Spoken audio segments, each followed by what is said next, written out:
Today we're going to talk about providing effective feedback and evaluation. This is like old hat for many of you, I'm sure, but you all are in a unique situation where you're not only, no, you can leave it on, doesn't it work better with the camera like that?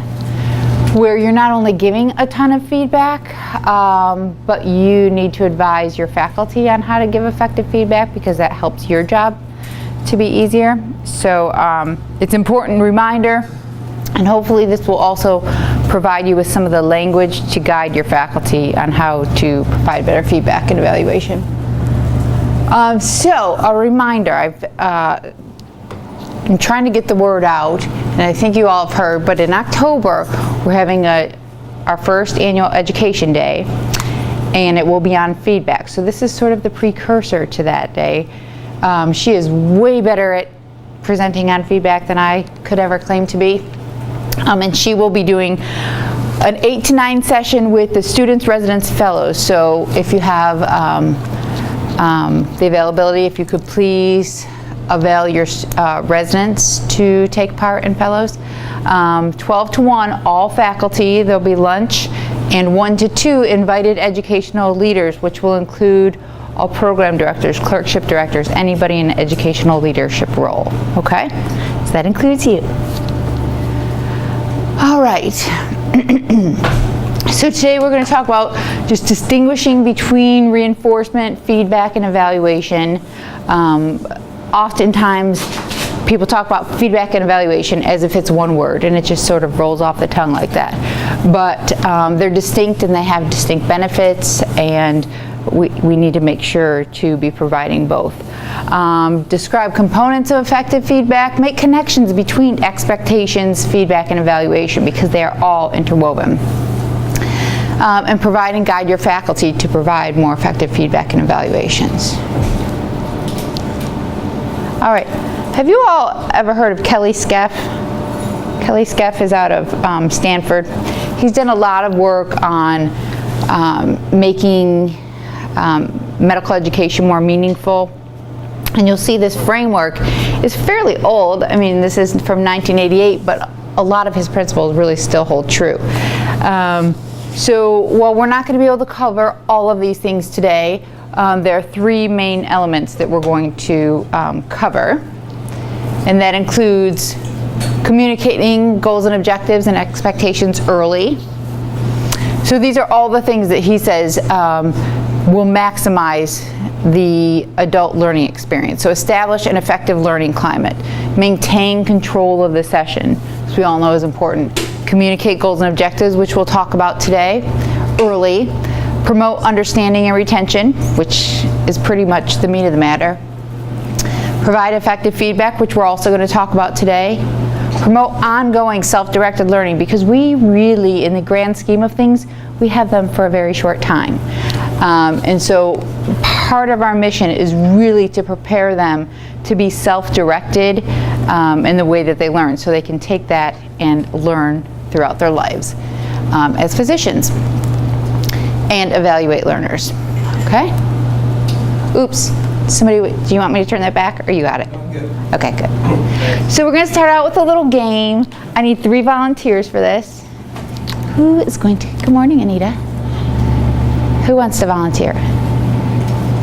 I know it's early for volunteering. Claudia, I knew you would, of course. Who else? All right, Keel. Perfect. All right. Claudia, I am going to, right away. I am going to pick a number in my head from 1 through 100, and I want you to guess what I'm thinking, okay? So, go ahead. All right. Number is a number, which is your favorite number? And it's 13. That's actually a really horrible guess. It's a horrible guess. Try again. That's not it. 75. 75. Ooh, an odd number. Who picks odd numbers anymore? Not me. No, it's not 75. The last attempt I have now with you, because you're failing here, is 99. No. Horrible. That's another odd number. Did you learn nothing in medical school? No, absolutely nothing. Absolutely not. Okay. All right. Well, we'll move on. Just, I wish you would just take an example from Dr. Keys, who yesterday guessed on the first try. Let's just do what he did next time. Okay. Try again another time. I'm ashamed. Horrible. I'm sorry. All right. Your turn. All right. So I am thinking of a number 1 through 100. Will you please guess what it is? 50. 50. No, that's a really good guess, but it's not 50. Try again. Is it higher or is it lower? Try again. 60. 60, another excellent guess. I love even numbers. It's not 60, but that's a really good guess. They may have prepared you well in med school for guessing. All right, what else? Give me another one. 56. 56. It's not 56, but if you will go home and you'll read more, come back and we're going to try again tomorrow. Okay? All right. Gail. 40. 40. Oh, 40 is a great guess. You're going to need to come up a little bit. It's not 40. 41, you're going to come up a little bit more than that, probably about, let's come up about 20-ish. 61. 61. It's not 61, but it is an even number, so let's come up a little bit further than 61. 62. 62, excellent. Well done. So it's 62 was the answer, so good job. So can you all tell me the difference between, I mean, these are pretty blatant examples, and but we do hear a lot of this in one way or another. Tell me what's the difference between the way I responded to each of them. It didn't encourage Claudia at all. It didn't encourage Claudia at all. It was like she, in my mind, was failing by the time she opened her mouth, right? I knew that in advance the way you looked at me. Right. You made me feel. I'm sorry. I made you fail. Okay. You encouraged Casey, but you didn't get him any closer to the answer. You didn't. I did. So that's something that I call really generic positive reinforcement, okay? It felt okay. It felt pretty good. It felt better than if you were Claudia, right? But I was just generically encouraging you to keep doing something. You didn't really know what it was, right? It was not specific at all. So it's general, non-specific praise increases the probability that you're going to repeat something, but you don't really know what you're going to repeat. If we're just saying, good job, that was awesome, you did great today on rounds. Okay, well, what did I do great on rounds particularly? So that's not really giving us any information about what we need to repeat or not repeat, okay? Then with Keel, that was a better example. It's hard to really give effective feedback with a number guessing game, but I gave you concrete information about how to reach the correct answer, right? And how often do we hear, go and read more, and you come back and you're going to be a genius the next day. But we got with Keel, we helped him to get to where he needed to be, and we walked through. And I could have even said, if it were a more relevant case, okay, well, let's go on the computer, let's go look at the literature together, and we'll get to where you need to be, okay? Oops. So what is feedback? Does anybody know Jack Endy? Jack Endy is out of Columbia, I think, and he has done a lot of work on feedback, but this again is a very old article that I pulled this from, but it's still really relevant, okay? So in the clinical setting, feedback refers to information describing a trainee's performance in a given activity, a specific activity that is intended to enhance their future performance on the same or related activity, okay? Provide useful information about an individual's strengths and weaknesses, is a key step in the acquisition of clinical skills, but the problem is that it's just done so infrequently or not effectively, right? So ND has some principles of effective feedback. Feedback is definitely different than evaluation, which we'll talk about how they're different. You may already have your own ideas. And performance really needs to be measured against well-defined goals and learning objectives. Why is that so important?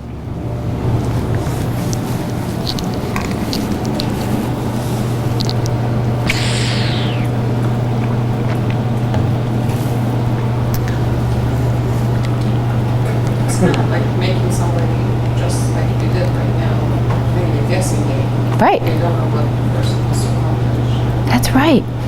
Like midway through a rotation, if you're saying, wow, the way you're presenting those patients is not at all what I expected, that you've got to do this very differently. Well, perhaps they're modeling the way they're presenting the patient after what their previous, they see so many attendings, what their previous attending expected. So if you have different expectations, make that clear up front. Make clear what their role is, so that they're not surprised when it comes to feedback time.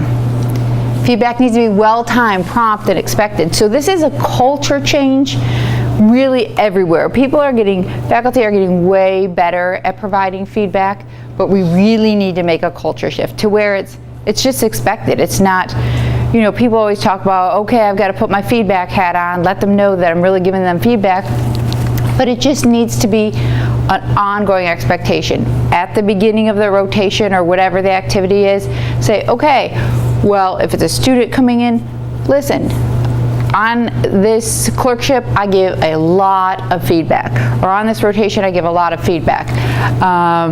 It's going to be ongoing, and I would like to receive feedback in return. And we'll talk a little bit about how to get bi-directional feedback in a few minutes. But you want to just shift the culture so that it's expected and they feel comfortable giving it back to you also. And feedback needs to be specific. So I always think of this as feedback as like coaching. This year, my 7-year-old played baseball. So I got to see coaching up close, okay? So it's based on firsthand observation, okay?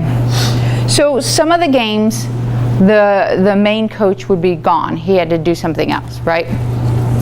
So do you think it would be effective for the assistant coaches to notice something wrong with the team, how the team was playing, tell the main coach when he gets back, and then the main coach would tell the kids later?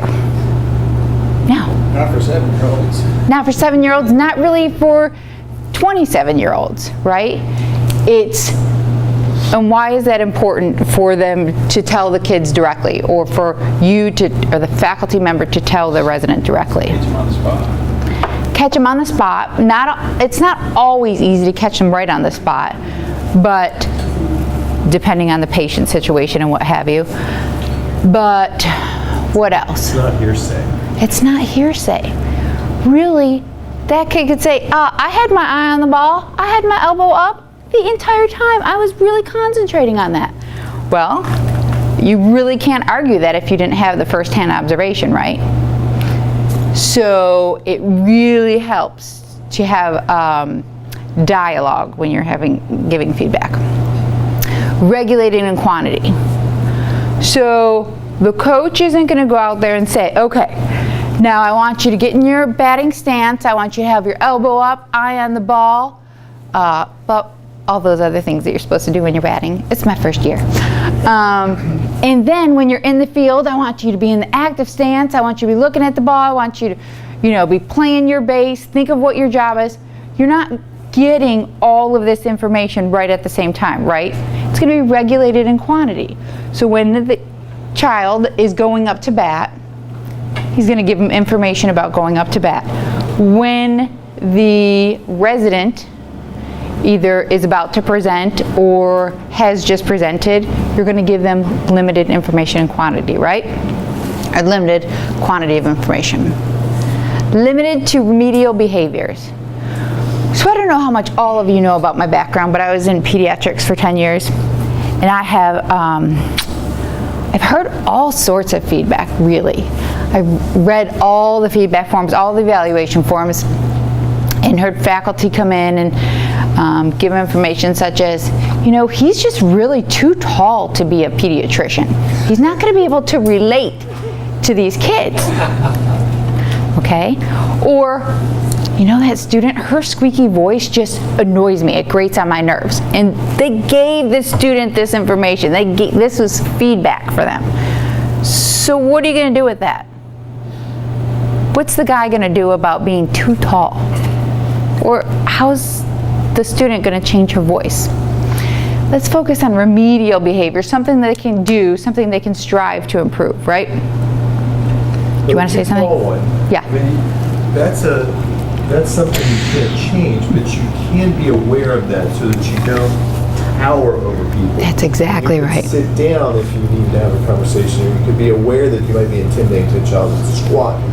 I love that. I love that. So that is providing feedback on remedial behavior.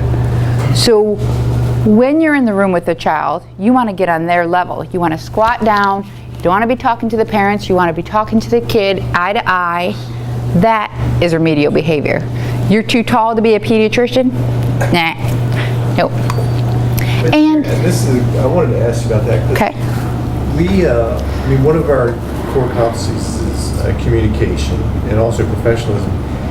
And I struggle with this because there are people, and I just had 2 students, and I wasn't the only one, they grated on my nerves. right. And we had a resident recently that, her personality was just inadequate. Right. And how do you fix that? Or how do you, that's because that's one of the things we have as physicians, we can't rub everybody wrong. We have Right. to be able to communicate effectively. So it's in finding what are those remediable behaviors.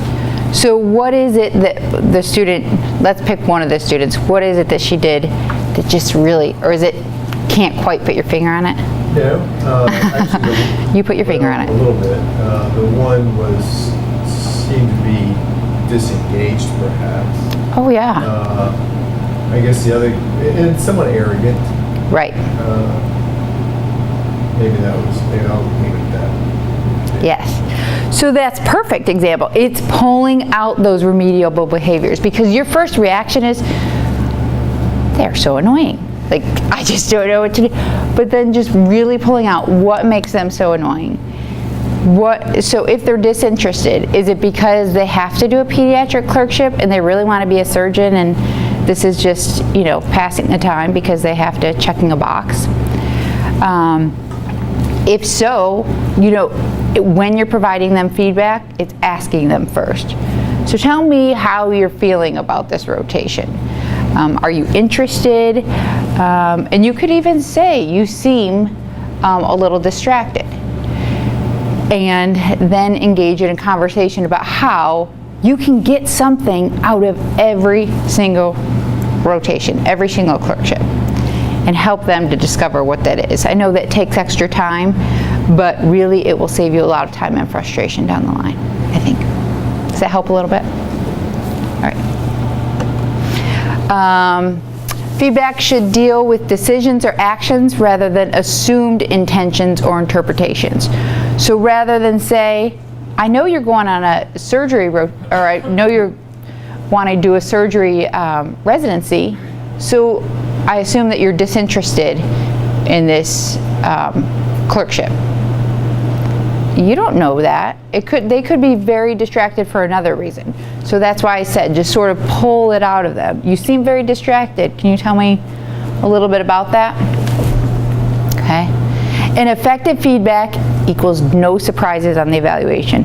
There should never be a case where you, at the end of the rotation or the clerkship or whatever, evaluate the resident or student and they say, I had no idea. I thought I was doing really well this whole time. Because if you gave, they still will, they will.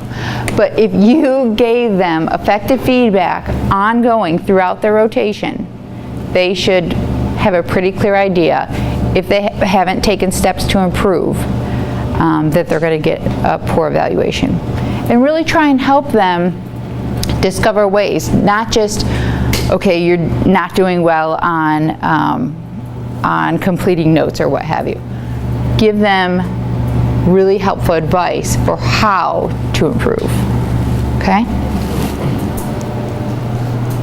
All right, so you are the program director eating lunch, and I had to add the parentheses because you're never just eating lunch as a program director, I realize this. A faculty member stomps into your office and wants to talk to you about resident A. Resident A is a second-year IM resident. Faculty member says he has been showing up late for work, does not appear to know what is going on with patients. Faculty member has not spoken to the resident about these issues. What do you do? I know this never happens, but what do you do? Faculty member stomps in. What are you going to do about this, your resident? I mean, it's not me who has to do the first step. It has the faculty member. I have to tell the faculty member first that they have to talk to the resident and make their concerns clear to the resident. That's Or right. I even would dare to step in. Right. Two sides to every pancake, as Dr. Phil would say, right? So, just as we talked about with the coach who's gone and the assistant coaches are covering, that's hearsay at this point. You've got to get the resident's perspective, they've got to get the resident's perspective, but it first needs to be dealt with the faculty member. So what would you advise the faculty member? Discuss it with the resident and clarify what your expectations are. So that Right. Excellent. And then talk about the remediable behaviors. All right, and not just say, you must have your mind on surgery or blah, blah, blah. Tell me what's going on. You seem very distracted. You don't seem very invested in the patients. What's going on, right? So they can address it first. And then at least if you have a program director meeting with the resident, you can address it at that point again, but it's not the first time they've heard it, okay? And so you could get their side of the story, but it's after it's already been addressed, okay? You know, Sherry, sometimes it's fascinating to me. People they'll say, well, give me specifics. And you give them specifics and they argue the point. Instead of, okay, listen to me. It appears to me that you're distracted, or it appears Right. to me that you're just, and instead of accusing them of being that, I'll just say, it Right. feels like to me. That's exactly right. You're coming, well, give me an example. Well, the other day, blah, blah, blah, blah, blah. I still have to stick to my guns there and say. Yeah, and they're like, the nurse came up to me and she was, yes. Yeah. So sometimes it is helpful. You learn something, but so I think you have to be prepared to do both in some.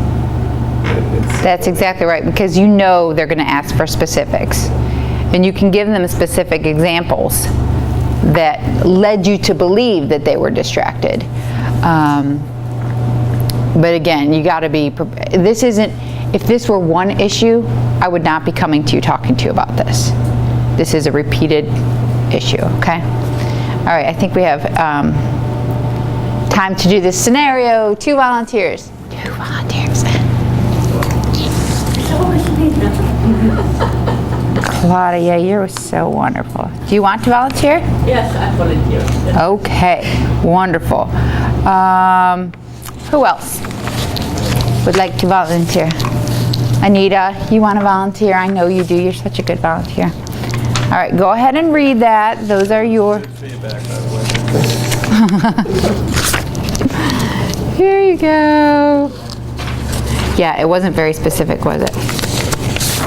There you go. Now you all are, the rest, not Claudia or Anita, are all observers and program directors. So you are going to give Claudia, who is the resident teacher, feedback on her feedback to Anita, who is the intern learner. And if you notice on the reverse side of your program director observer primer, there is a little evaluation form that can help guide your thoughts. want them on camera, so we're gonna have to go with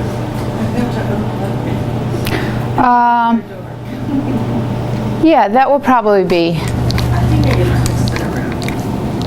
that's okay. Anita and Claudia, do you mind coming up here? One second. You take as many seconds as you need. You get a call. Excuse me, Jason. Is this good? How are you today? Good. It's already Pardon? You're in character. In the zone. Have my coffee.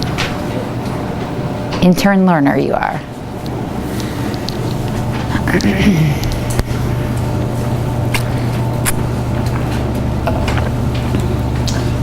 Okay, I'm sorry, for the people on the camera, or behind the lens. This is the program director primer. It is halfway through the ward month. The resident is now meeting with the intern as they had planned at the beginning of the month. In general, they have gotten along well and they like one another. Although the intern is very bright, the resident is frustrated with the intern's lack of compulsion in regard to patient care. On several occasions, this is prolonged hospitalization by either delaying appropriate treatment or failing to follow up on the patient progress as quickly as was possible. It was agreed early in the rotation that the intern would be responsible for the details of patient care, but the resident now fears that the intern cannot be trusted to follow up independently. Hello, Anita. How are you? I'm fine. Claudia, how are you? Good. So I guess you know that we're going to have a feedback session right now? Right. Okay. Let me ask you the first question. How do you think it went for you? I think I've been doing very well. I'm not to brag or anything, but I'm here every day. I dress well. Some of the other people, I'm not sure about them.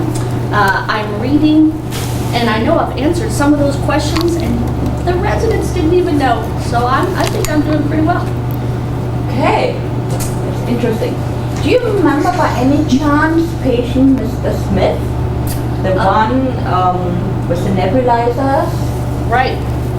Right. What happened when you saw Mr. Smith and we wanted to discharge him on Tuesday? What happened there? Can you tell me?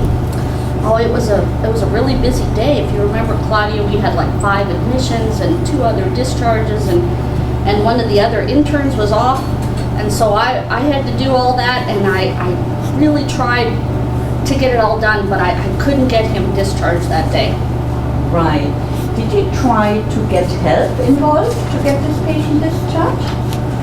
I'm supposed to be able to do it myself. Right. Did you ask anybody how we as a team perhaps could have discharged the patient? Because if you're so overwhelmed, then there's something clearly wrong. No, I didn't think of that. I felt like you would have thought I wasn't doing a good job. Okay. Tell me about one other patient. The patient who was scheduled for the nephrectomy, We were waiting an extra day for him to be discharged home. What happened there? He was discharged a day late. Is that what you said? Yeah, day late. Exactly. Yeah, I believe that was my other intern's patient, but I don't really know what happened with that one. Right, okay. Do you see a pattern here in what I'm telling you right now? I give you 2 examples of patients where you're telling me, one time you were too busy, the other time you say it was the intern. I believe you're the president on the group, right? So you should have been somewhere in charge with that. I think I'm the intern. Are you the intern? Sorry. Okay, but hey, Oh, sorry. but then you're right, I should be in charge. So what you're saying the pattern is I'm not getting all my work done. Right, and do you see that you're not getting it done? I mean, we were talking recently on the rounds about some blood work and some labs, and you said, you didn't know. Yeah, I see what you're saying. And when I came in, I felt I was doing fairly well, but I do recognize what you're saying, that there are some things that I have not been able to complete. So Yeah. how do you think we could work on that? What would be an idea from your side Right. to work better on it so that you can, at the end, follow up, get the patient discharged on time. Well, the most important thing is I appreciate you bringing this up to me because I have to be aware of these kind of things, and I'm not always, stop laughing at me. I have to be aware of these things. It's hard to be objective about yourself, so thank you for the feedback. And I will be more cautious about getting things done. And as you suggested, I should be more comfortable asking for help.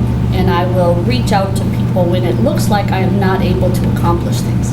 Right, and I think that is a really good wrap-up of this session. I think you have done a lot of things very nicely during the rotation, and we mentioned that along the rounds. But if you could work together with the team on establishing when you're running behind or when you need help, that would be a really, really good idea. I will let you know in exactly 1 week how you're doing. And along the way, every day, I will give you a tiny little kick after the round and tell you what you could have done better. Is that something which you can live with? Yes, thank you. You're welcome, Anita. Excellent. Thank you all so very much. No. No, you were the perfect I didn't want to intern. give you a bad day. So all the interns are so thankful for their feedback, right? But really, it makes it easier for the resident or the intern, whomever is receiving the feedback, to be grateful for the feedback and see it as sort of a gift, if you will, if you present it in the way that Claudia did. So what are some of the cool things that Claudia did? Some of the good things she did about regarding the feedback? She gave specific examples. She gave specific examples. Excellent. She started off with trying to get the self-assessment. Right. Which is so key. I think really asking for the trainee to evaluate themselves first, or the faculty member, whomever. How do you think that went? I mean, you'll be surprised sometimes to see what sort of insight that they have. And also, it will be illuminating. Maybe they don't have any insight at all. And really, that's kind of where I thought this may go, because the intern walked in thinking they did a bang-up job. And at first, you did. Your ignorance showed a little bit, but then the more that you talked, you brought things out. It reminded her of some key things that perhaps could be improved. Anything else?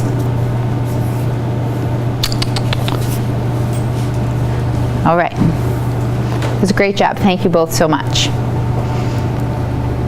Okay, so why all the fuss? Why is feedback so important? Why am I here talking to you about feedback when you've been giving feedback forever? Learners who get effective feedback do significantly, this is research that shows, not just me, who says learners who get effective feedback do significantly better and clinical skills are enhanced. They develop better judgment and they learn faster. And learners rate feedback as one of the most important qualities of a good teacher. So when they're saying who's the best teacher, and it's really, studies show that it's not only like positive reinforcement, this is real, true, effective feedback, like how to constructively improve their performance. And most learners want more feedback. So I have reviewed lots of surveys since I've been here over the past year. I reviewed faculty surveys, student surveys, resident surveys, clear visit reports, and consistent through all of these is the fact that everyone wants more feedback and everyone wants to learn how to give more effective feedback.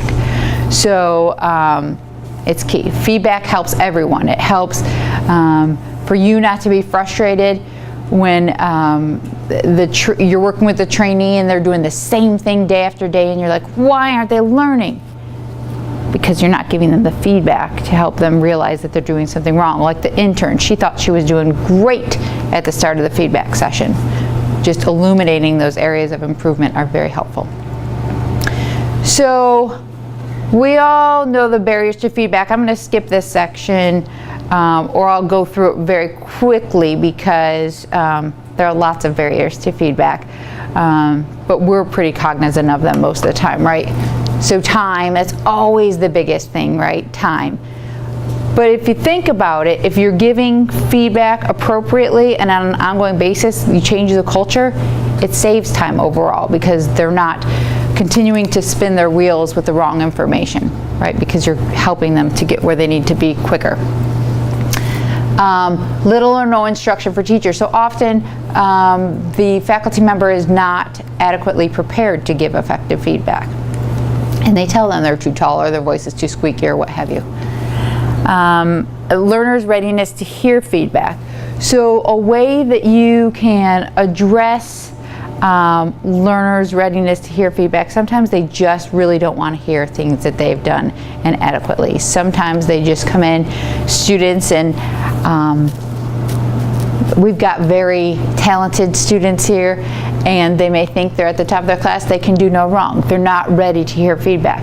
Really asking them how they think their performance was really helps set the stage for that. That gives them some ownership, some buy-in to the conversation. Anxiety about the impact on the trainee. Oftentimes, this is more true with evaluation. You know, if you give a learner a poor evaluation score, you don't want this to forever impact the rest of their career because it's a mark on their training. But really, you're helping them when you're giving them effective feedback so that they don't have a poor mark on their evaluation. And if they do, they earned it. And concern, it will damage your relationship. But like I said, the literature shows that if you're giving effective feedback, but you're still, it's constructive and it's not always roses, then they value that. And it can be challenging to do this well. So what are some consequences of not providing effective feedback?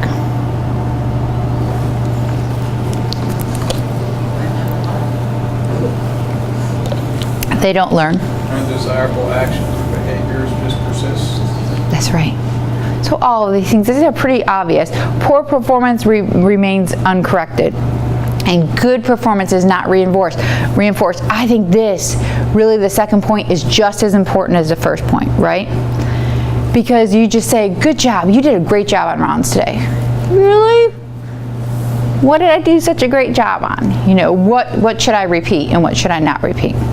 And there may be some things that they didn't do so great, but they were overlooked because overall they did a great job. They'll continue to repeat those things along with everything else if you're just lumping it in with the great job. And trainees generate their own feedback based on cues, accurate or not. So they may think they did a really bang-up job, or they think, oh, she didn't ask me any questions today. She must think I'm a failure. You know, they generate their own feedback in their minds. Or they learn by trial and error at the patient's expense. We see this a lot. Delays information about substandard performance until the evaluation. So they're continuing to have the same poor performance, or they're just not knowing which way to go, and they're waiting for the shoe to drop at the end, at the evaluation time. But again, effective feedback equals no surprises on the evaluation. And it may convey an attitude of disinterest. We are a new medical school with lots of increasing residency programs. We need to show, we want to attract the best residents. We want to attract the best students. So to do so, we need to be the best faculty members, and we need to show a commitment and complete interest in their learning. Bonus feedback tips. We've got this one down. Have the trainee self-assess first. Use define objectives as a guide. So this is, I just alluded to this throughout our discussion, but something you can advise the faculty members.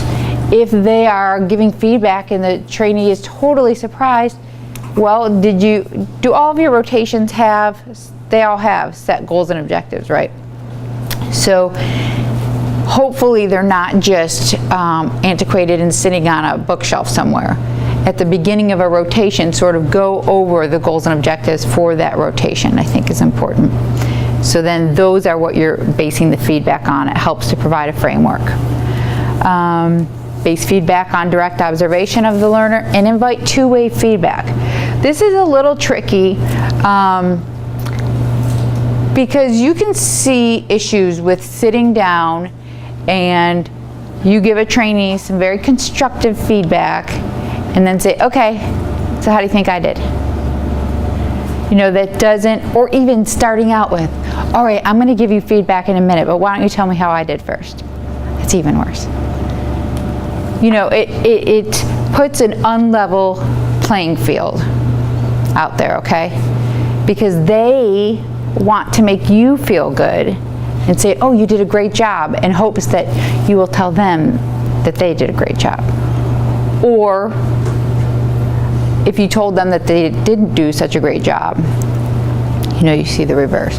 So what's a more effective way of inviting bi-directional feedback?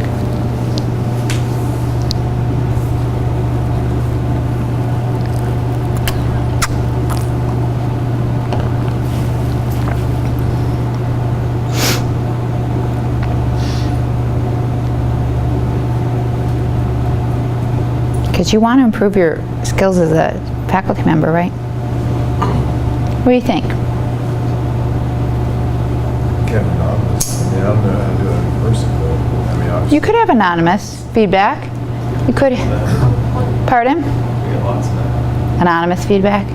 The problem with anonymous feedback is that when they give it, then you want more information on it, and you can't necessarily ask it right back. But that's one approach, right? What about some like,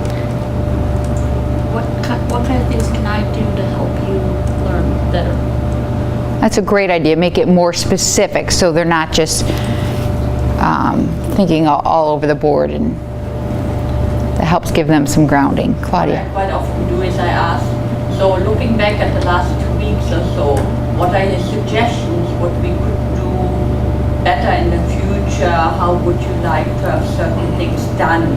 So I'm taking it away from me, give Right. me the feedback, what I did I do it good? What would you have liked to see more on the rounds? Would you know, and if there's nothing coming, I'm even giving suggestions like, would you like to go more to the bedside, or would you like to, you know? I love that. I was gonna say, when we try to do feedback, I'd like to stay focused, you know, it's not like, what do you think about Carillion as a hospital? Right. You really want to be very focused on a specific area that you think needs improvement. And so when we invite feedback and say, well, we know we recognize we have a problem with overage and duty hours on such and such a rotation. And we know you're doing a good job, so if you were going to be changing things, what would be one or two things you would make to make that better? That's a great idea. You try to keep it in balance, I guess, is the idea. I love that. I hope it really helps to start preparing them for leadership roles ultimately, because they do have a say in how to change things, right? Another way of doing it is just physically really separating the times at which you give them feedback and ask for their feedback. So maybe closer to the end, after you've already given them feedback and you've given them feedback on how they've improved based on their feedback. And you just say, okay, so I've been, and it's also expressing some of your own vulnerabilities. So I'm not so confident in, or I'm trying this new thing with bedside teaching. How do you think I've been doing? Or do you think that how do you think I could tweak it to make it optimal? Okay? Express some vulnerabilities. So a reminder to the learners, feedback is a gift. I really think it's a gift. If you are giving them constructive feedback and they improve based on that feedback, that's a gift to them. I mean, otherwise, they don't have that gift. Sometimes they take the gift and they don't necessarily open it. But if they receive it enough, they're probably going to open it eventually. I'm going to pass by that section really quick so we can talk about evaluation. A qualitative evaluation in general is a qualitative judgment. It answers the question, how well, and this typically comes at what point? At the end, right? So you're evaluating, and this hopefully is based on your relationship, based on the feedback given throughout the experience, right? It's typically summative. It can be interim, but it's typically a final grade that you're assigning them. And if you have prepared them with effective expectations and goals and objectives, and then you've given them great feedback, hopefully no surprises on the evaluation. How many of y'all are using milestone-based evaluations? Yay, great job. So we really encouraged everybody to move towards milestone-based evaluations, which is really, nationally, it's been frustrating. And I know that not everybody has bought into it initially, but they really can be valuable. And I'll show you a little bit about that. So what do you all see as the strengths of the milestone-based evaluations versus the old Likert scale? There's sort of uniformity of expectations across the board. For internal medicine, you have medicine and medicine subspecialties, and there's a continuity of Right. expectations that goes through that. So if you start residents early with that type of evaluation, they know what to expect as they go through the training. So they have goals and expectations built into the milestones, and they also Right. know where they are in that line of development in terms of their own Right. competencies. And so we like it for that reason. We don't, the problem with PI subspecialty is it isn't subspecialty enough. There's, it's very generic in places, and Right. sometimes those generic expectations are not focused enough for us, so we're using EPAs as well. And that's what a lot of folks have done. They've supplemented with other more specific evaluations, or used their old type to sort of complement the milestones. But the milestones, they're behaviorally based. They have behaviorally based anchors.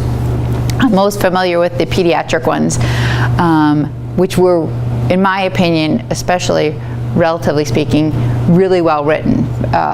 Pediatricians are familiar with developmental milestones, so they did a really good job at creating, okay, right now you're at a level 1. I know we try to stay away from the levels, but you're here. To get to the next level, these are some of the things that you need to be able to do to reach that. And then if you're in between, you've reached everything in the level 1 behavioral anchors and almost everything in the level 2. You push a little bit harder and you can get to a level 2 the next time you're evaluated. So for the Likert scale, this is what we saw. We did a study right before I left Duke. We did a study. It's in this year's JGME. Was it last issue or the issue before? But if you want some bedtime reading material, you can always pick that up. But this is what we saw across the board with the Likert style assessments, okay?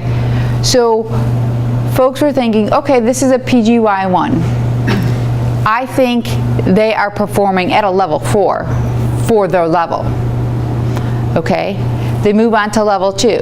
As a level 2, they're performing at about a level 4 for their level. And the same thing for level 3. So you don't see any developmental progression, right? So they just think, okay, I'm not improving much. Did you have something to say about? Okay. So the milestones do provide a more stratified illustration of developmental progression. It discourages grade inflation. So when you see the well-written behavioral objectives, which I know not all of them are well-written, it encourages you to select levels based on what they're able to do, observable behaviors. The weaknesses are that they require time and they can be cumbersome to read through. And something, I know it won't work with every specialty, but something that we did in pediatrics was look at all the rotations across the board and see there are 21 reportable milestones for pediatrics, and really choosing which ones fit best with each rotation. And some of the rotations at most had 8 milestones that they had, 8 subcompetencies that they had to report on, but most had 3 or 4, and that's achievable for the faculty in each rotation to just have to know really well 3 or 4 subcompetencies and the milestones associated with them. That's really achievable. So what we found in our study was that the average, when compared with the Likert-based assessments, the average score of the interns went down, which is what you really want to see with milestones. You really want a true assessment of what they can do. So you'll see for subcompetency, interpersonal communication skills, the mean score for on the Likert scale was 3.99. Okay, when we looked at them using the milestones, it was 3.06, which is much more accurate. And then you'll see here, we demonstrated a definite stratification across the years. And these were just, I think this was using the 21 milestones and then, or 21 subcompetencies, and then we also looked at 35 subcompetencies to show the similar developmental progression.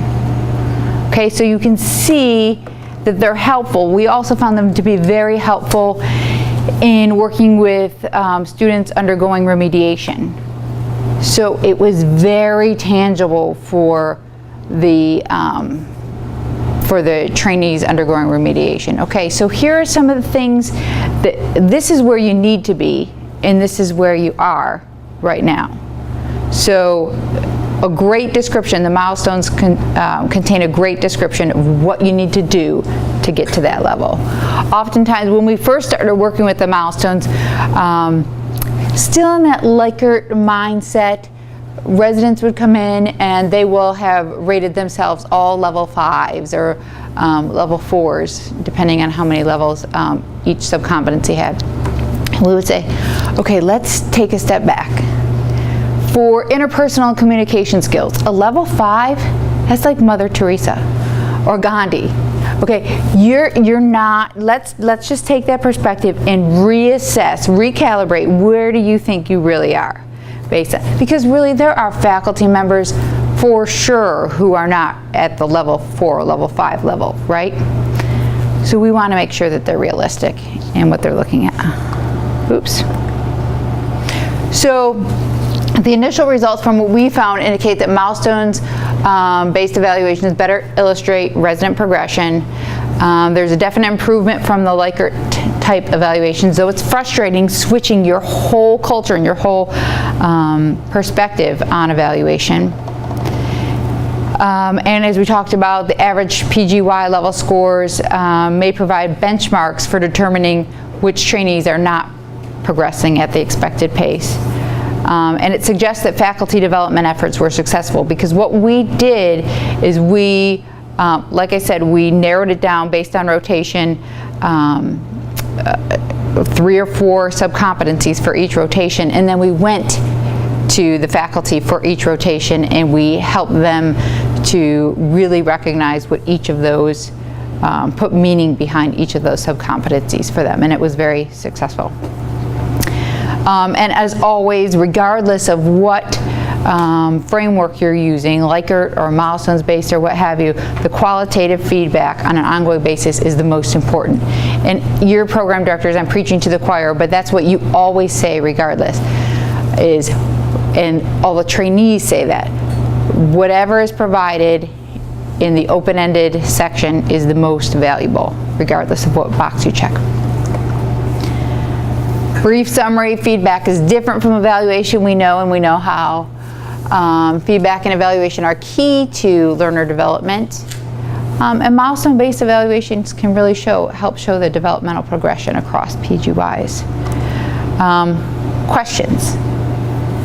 So Sherry, the whole model, sort of The milestone model? the model, the feedback model, kind of depends on the idea that both the learner and the teacher have alignment goals. In other words, they both have a goal in mind. That's right. Go back to the coach and the ball players, they want to win the game. Right. They want to win as a team, but they all want to see individual development. So if you use a coach as a model, you got to ask the question, what are those coaching characteristics that succeed in the game? And I think that's the problem we have with some of our people, is we don't always have an alignment of goals.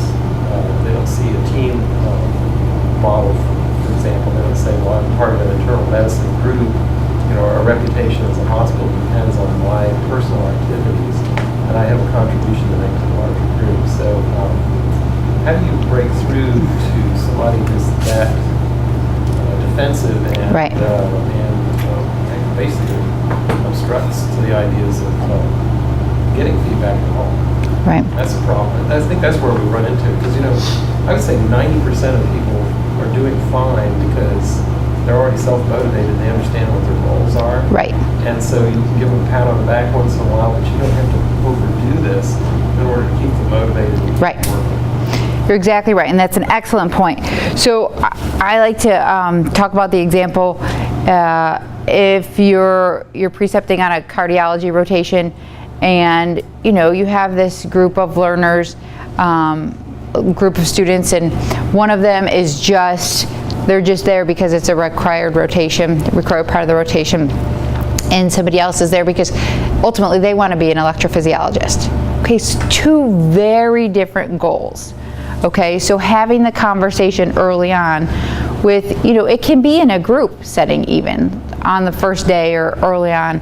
So what are your goals? What are just setting an even playing field for everybody. So, okay, this person wants to be an electrophysiologist. You're here because it's required.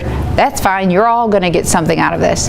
My goal is seeing you all work together as a team. So it's bi-directional goals as well, making sure that you're helping them to meet their goal and they're helping you to meet your goal, but setting that I think what early on. helped a little bit, I think what Bob's getting at to some degree too, is that the trainee's perception of how he's performing and your perception are vastly different. Right, And there's no self-awareness. right. That's tough. That's tough. And I'm not sure that's, maybe a psychologist what we need here, so you're Yeah, that's possible. However, the specific examples like we talked about, those can be really helpful. They're like, well, I'm not obstructive. I'm not a bad communicator. And then sort of saying, well, remember this situation where you were talking with Mrs. Smith and you were breaking this bad news to her, but you were giving her all this clinical information and you were done within 10 minutes. She wasn't hearing you, perhaps, because she was being flooded with a lot of. So just giving very specific. You have to have somebody who wants to buy into this, and if to the person you're giving feedback to, there's no downside to getting negative feedback. Right. Whereas you're telling them that we got a problem, this is persisting, and they turn around and say, well, I don't hear what you're saying because you're really not qualified to judge me. Right. You're my teacher, but just because of that, I don't really respect your particular professional qualifications. You're not a full professor with a Nobel Prize, so you really can't tell me anything or don't want to learn. So if you start with that kind of a relationship with somebody, Yeah. you got a problem with the kind of model we're talking here. Right. So the real question is, how do you get that person to realize that they have a bigger, not only a role to fill, but also there's a professional obligation and a deeper sense of who they are as Right. functioning physicians. beat your head against the wall. Right. That's sometimes a little square on the wall. There's actually that. Yes. The point of this is, so I'm saying this is all well and good Right. for motivating people. Right. People who want to win the game, they all say, well, we can look at Coach Saban. He wants to beat LSU, and the whole team's fired up when they walk out on the field. Right. He doesn't have to do a lot of coaching once the game starts because everybody knows the role, right? Because he's coached those people right along in order to perform when the time comes. Right. So that's a different model than we're talking about, where people each see themselves as individuals with a separate agenda from working with a team. You're exactly right. That's a big problem for us, is how do you get people focused back on that model of trying to make the team better. And I guess that depends a lot too on what level the trainee is. Like, is this a student you're talking We're about? talking about fellows. We're talking about guys that completed a full internal medicine residency and Yeah. licensed, and board certified. Right. Yeah, that's a problem. It's actually a little harder at that level. I think so. because- Yeah. You guys already Because know it. they have their preconceived notions of what fellowship is supposed to be Right. and where they are in their training and how good they are, based on what they were told in residency or medical school.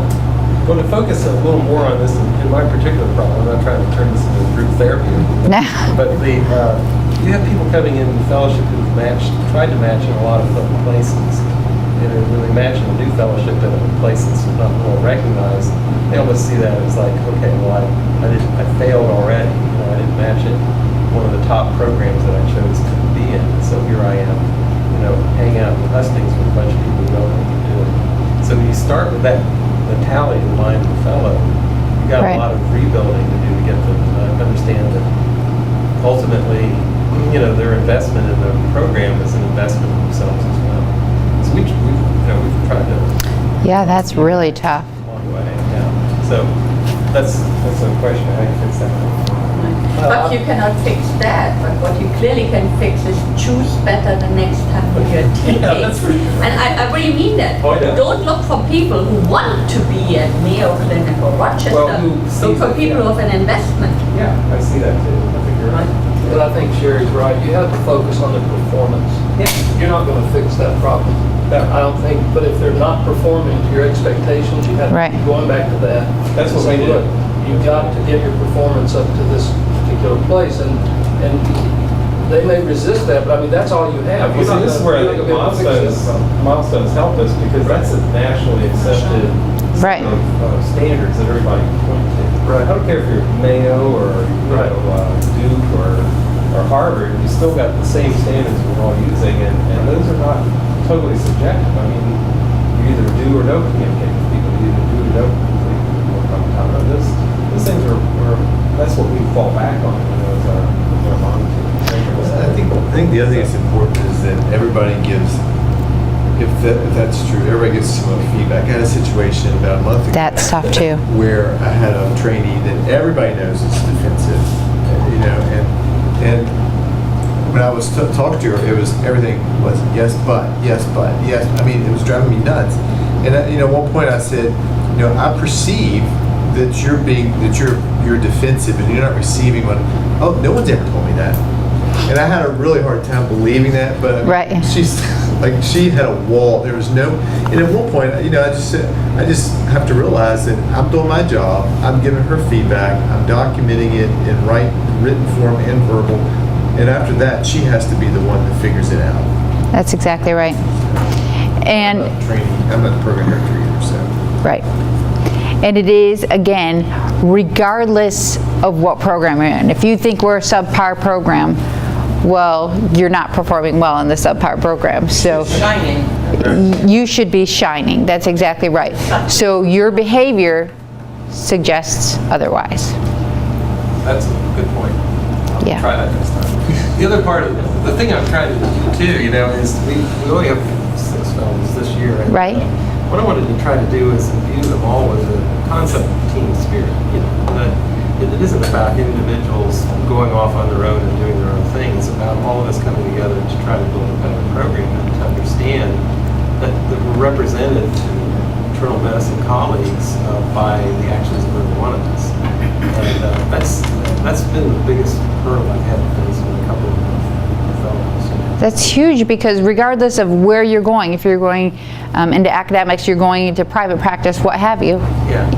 it's a team. You have to, even more so in some respects, if you're going into private practice. It's so obvious. Right. You would have thought after completing a residency, people would understand that concept. But Right. one of the things that I think that we see with the current ACGME model, with all the attention we pay to fatigue and Right. making sure the hours are broken up and all this kind of stuff, is that Right. people seem to have less of a sense of ownership about patient care. Sure.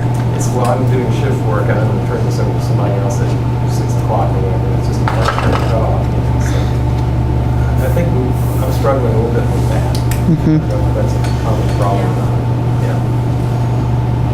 I think that's a big problem nationally too, is that, letting go of ownership a little bit when you're, The issue I've had with milestones, at least early on, is getting the faculty to actually pay attention to right. because they're still thinking the old way.